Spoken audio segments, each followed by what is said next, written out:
खबरें विस्तार से आपको बता रही होगी। सरकार का बहुत बड़ा फैसला सामने आया है। घटिया निर्माण पर इंजीनियर से अब वसूली होगी, तो जाहिर है ये बहुत बड़ी खबर हो जाती है और बहुत महत्वपूर्ण फैसला योगी सरकार का। अगर निर्माण घटिया होगा तो वसूली भी इंजीनियर से होगी। गड़बड़ी होने पर 50% ठेकेदार से वसूली होगी।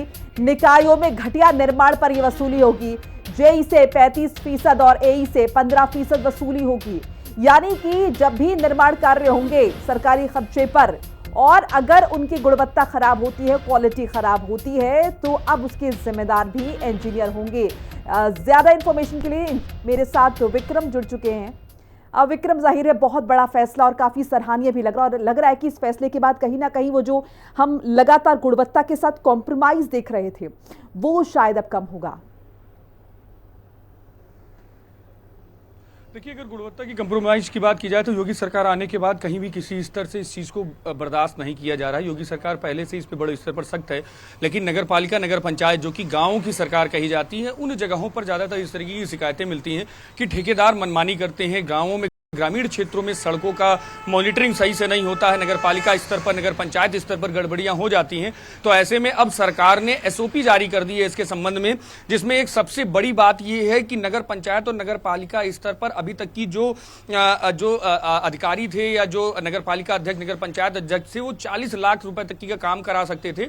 उसकी वैल्यू बढ़ाकर अब 1 करोड़ रुपए कर दी गई है। यानी कि नगर पंचायत और नगर पालिका स्तर पर, माफ करिए, 2 करोड़ कर दी गई है नगर पालिका स्तर पर, और नगर पंचायत स्तर पर 1 करोड़ कर दी गई है कि अब काम जो है वो बड़े स्तर पर नगर पालिका और नगर पंचायतों स्तरों पर होंगी। लेकिन किसी भी स्तर पर अगर गड़बड़ी पाई गई तो उसकी जिम्मेदारी ठेकेदार और इंजीनियर की होगी। अगर गड़बड़ी पाई जाती है तो इंजीनियर से 50% और 50% संबंधित ठेकेदार से वसूलने के निर्देश नए एसओपी में जारी किए गए हैं।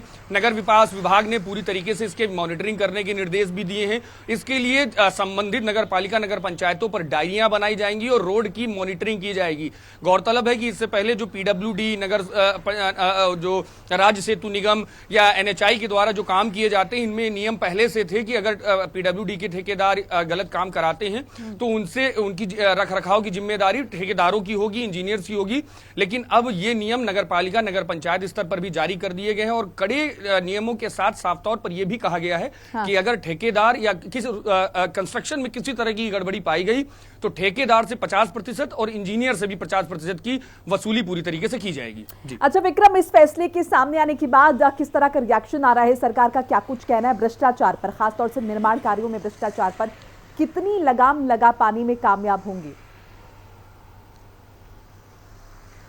देखिए, साफ तौर पर एक बड़ी लगाम लगेगी, क्योंकि अभी तक की देखा जाएगी उत्तर प्रदेश में जब से योगी सरकार आई है तब से सड़कों का जाल बड़े स्तर पर फैल रहा है। बड़े स्तर पर सड़कें बनाई जा रही हैं, एक्सप्रेसवेज बनाए जा रहे हैं और इसके संबंध में पीडब्ल्यूडी या जितनी भी निर्माण कंपनियां हैं जो बड़े टेंडर करती हैं, उनके लिए नियम पहले से बनाए गए थे कि अगर कहीं पर भी गड़बड़ी हुई तो ठेकेदार को 5 साल तक की उसका रखरखाव करना पड़ेगा। लेकिन ग्रामीण क्षेत्रों में जो ठेकेदार हैं, जो 40 लाख तक की का काम करते हैं, जो 40 लाख तक की लिमिट है नगर पालिका, नगर पंचायत की, उन जगहों पर अमूमन ये देखा जा रहा था कि सड़कें बारिश में ही उखड़ जाती हैं। वहां पर इतनी जल्दी कई जगहों पर ऐसी शिकायतें आती हैं कि एक बारिश भी सड़क नहीं झेल पाती है। तो ऐसे में अब साफ तौर पर ये कि बड़ा भ्रष्टाचार पर कहा जाए कि कंट्रोल पूरी तरीके से सरकार अपने स्तर से करेगी कि हर जगह की रोड की, चाहे वो ग्रामीण क्षेत्र की हो, नगर पालिका स्तर की हो, नगर पंचायत स्तर की हो, सभी जगहों पर अब मॉनिटरिंग की जाएगी और मॉनिटर करके उसकी पूरी डायरी तैयार की जाएगी। और जहां पर भी गड़बड़ियां पाई गई तो वहां पर ठेकेदार, इंजीनियर, जेई, अभियंता, सभी की जिम्मेदारी पूरी तरीके से तय होगी। बहुत बहुत शुक्रिया विक्रम राठौर। तमाम